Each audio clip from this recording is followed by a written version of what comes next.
ისტორიკოსები ისტორიის ორ მხარეს სწორედ ასეთი შეძახილები გვესმის აქ მყოფი ისტორიკოსებისგან, რომლებმაც დაიწყეს მარში რესპუბლიკის მოედნიდან და მიემართებიან ახლა რუსთაველის გამზირზე პარლამენტის შენობასთან, სადაც უკვე მე-20 დღეა პროტესტის მთავარი ეპიცენტრია სწორედ საკანონმდებლო ორგანოს მიმდებარე ტერიტორია.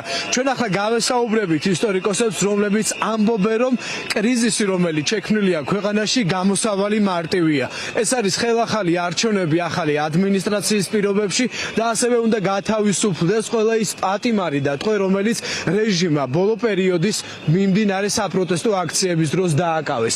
გავესაუბროთ ახლა ისტორიკოსებს, რომლებმაც მარში ცოტა ხნის წინ დაიწყეს, ისინი მსვლელობით მიემართებიან ახლა პარლამენტის შენობისკენ. მოგესალმებით, პირდაპირ ეთერში ვართ, რომ გითხრათ, რისი თქმა გსურთ თქვენ ისტორიკოსებს, ადამიანებს, რომლებმაც ყველაზე კარგად იცით საქართველოს ისტორია და ამ ისტორიას, რომელსაც თქვენ ასწავლით შთამომავლობას, სწორედ ასწავლით იმას, რომ რუსეთი ოდითგანვე იყო ჩვენი ქვეყნის მტერი. ჩვენ ამ შემთხვევაში უერთდებით, აი ბანერზეც გვაქვს გამოტანილი, უერთდებით საკუთარ ხმას უერთებთ არაერთ მოქალაქეს ამ ქვეყანაში, რომელმაც თქვა, რომ მას სურს ევროპული მომავალი, მას სურს ქვეყანაში თავზე არ გვახევდნენ კონსტიტუციას, არ კონდეს, ასე ვთქვათ, არ ყავდეს სინდისის პატიმრები, სტუდენტები და ლექტორები და რა ვიცი, ყველა სოციალური სეგმენტის წარმომადგენელი და არ აღმოჩნდეთ, არ დავრჩეთ ცივილიზაციის არასწორ მხარეს. აი ამას ვითხოვთ. იმიტომ რომ ჩვენ ვიცით ბევრი ეპოქის არა მარტო საქართველოს, არამედ ბევრი სახელმწიფოს მაგალითზე თუ რა შეიძლება მოხდეს და როგორ შეიძლება უნდა იქნას გამოყენებული შანსი, ან როგორ შეიძლება იქნას ეს შანსი გაშვებული. ამიტომ ჩვენ არ გვინდა ეს შანსი გაუშვათ და ჩვენ გვინდა აღმოჩნდეთ და კლავაც ვიაროთ იმ მიმართულებით, რასაც ქვია ევროატლანტიკური სამყარო და ამ სამყაროს ნაწილი გვინდა იყოს ჩვენი ქვეყანა. იმიტომ რომ ეს იქნება აი ამ ახალგაზრდა თაობის, ჩვენს უკან არიან ჩვენი სტუდენტები, ყოფილი თუ ახლანდელი და ამ ადამიანებს რომ არ დაეკარგოთ მომავალი და შესაბამისად ამ ქვეყანას არ დაეკარგოს მომავალი. ეს გვინდა ჩვენ. მადლობა ძალიან დიდი. მოგესალმებით. თქვენს კითხავთ, რა არის თქვენი მთავარი სათქმელი? ხედავთ, არის დიდი ბანერი გაშლილი, სადაც აწერია ხელახალი არჩევნები და ასევე თავისუფლება რეჟიმის ტყვეებს. ხომ აი კრიზისი, რომელიც შეიქმნა ჩვენს ქვეყანაში, ამის მარტივი გამოსავალი არის სწორედ ხელახალი არჩევნები, რაზეც ჯერჯერობით არ თანხდება ოლიგარქი ივანიშვილი და მისი პარტია. ბატონო, ხელახალი არჩევნების მიღწევა ვფიქრობ, რომ საკმაოდ რთული იქნება, რადგანაც არც ერთ ავტორიტარულ რეჟიმს ასე მარტივად საკუთარი ძალაუფლება არ დაუთმია. ერთადერთი გამოსავალი არის ბრძოლა, ის გზა, რომელიც უნდა გავიაროთ და ამ ბრძოლის გზაზე საბოლოოდ აუცილებლად მივაღწევთ გამარჯვებას. აი ისტორიულად ოდითგანვე იყო რუსეთი ჩვენი მტერი. დღემდე არის ჩვენი მტერი და აქვს ჩვენი ქვეყნის 20% ოკუპირებული და ეს უკანონო ბორდერიზაცია ამ დრომდე გრძელდება. ხომ რატომ ცდილობს ოლიგარქის ხელისუფლება, რომ აი დაგვაახლოვოს ისევ რუსეთს და ჩაგვიკეტოს ის კარი, რომელიც გაიღო, ეს არის ევროპული გზა და კარი. სამწუხაროდ იმას ვერ ვიტყვი, რომ იგი უბრალოდ შეცდომას უშვებს და ეს რეჟიმი უბრალოდ შეცდომას უშვებს, რადგანაც ერთი და იგივე შეცდომა შეუძლებელია ერთ სახელმწიფოში მრავალჯერ დაუშვა. ერთადერთი რისი თქმაც ამ შემთხვევაში შემიძლია არის ის, რომ ეს ხალხი უბრალოდ ცდილობს საკუთარი ფინანსური და საკუთარი კეთილდღეობის უზრუნველყოფას. მადლობა ძალიან დიდი, მოგესალმებით.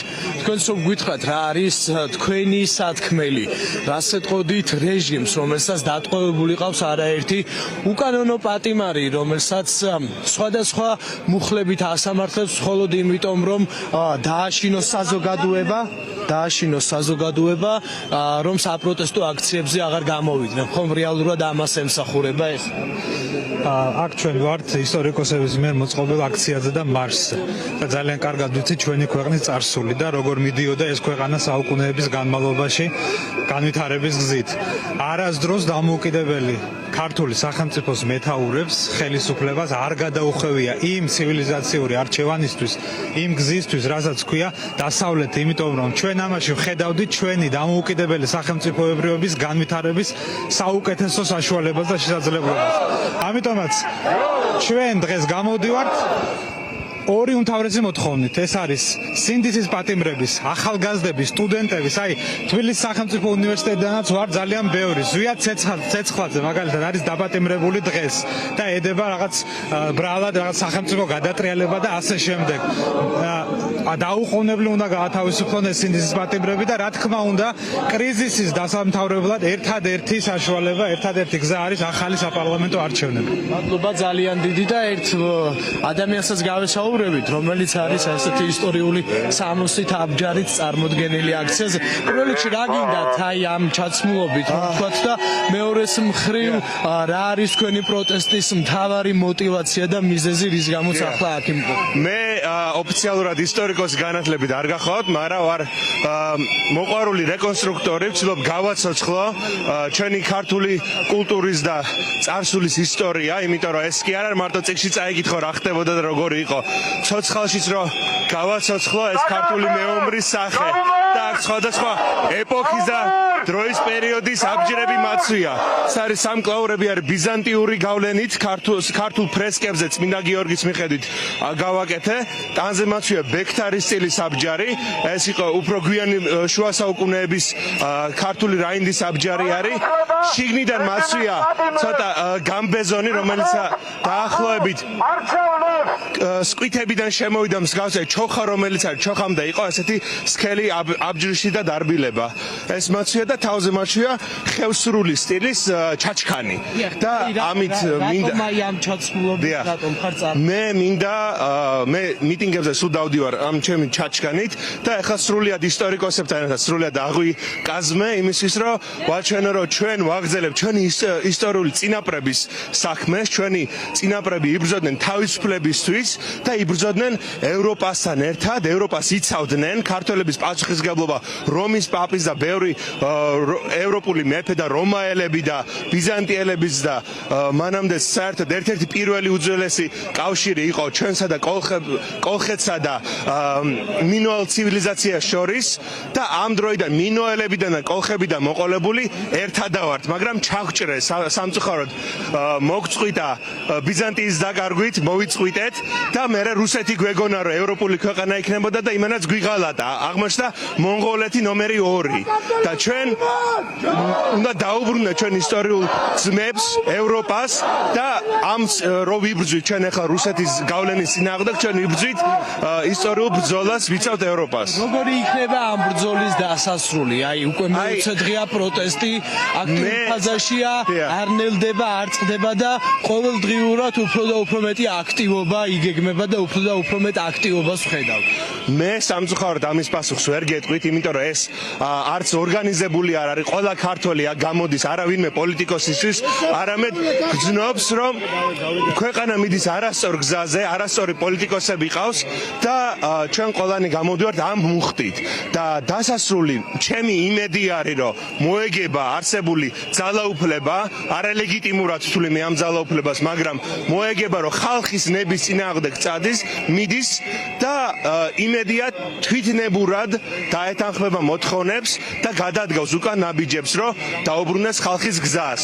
მეტი მე არ ვიცი, მე ჩემ საქმეს ვაკეთებ ამ ბრძოლის. მე როგორც ხელოვანი და არა პოლიტიკოსი ამ საქმეს ვცდილობ გავაკეთო. მადლობა ძალიან დიდი და დავით ბრაგვაძე იმყოფება ასევე ჩვენთან ერთად აქციაზე, ამ მსვლელობაზე, რომელსაც გავესაუბრებით პირდაპირ ეთერში. დავით, საღამო მშვიდობისა, ხედავთ ეს არის პროტესტის მეოცე დღე.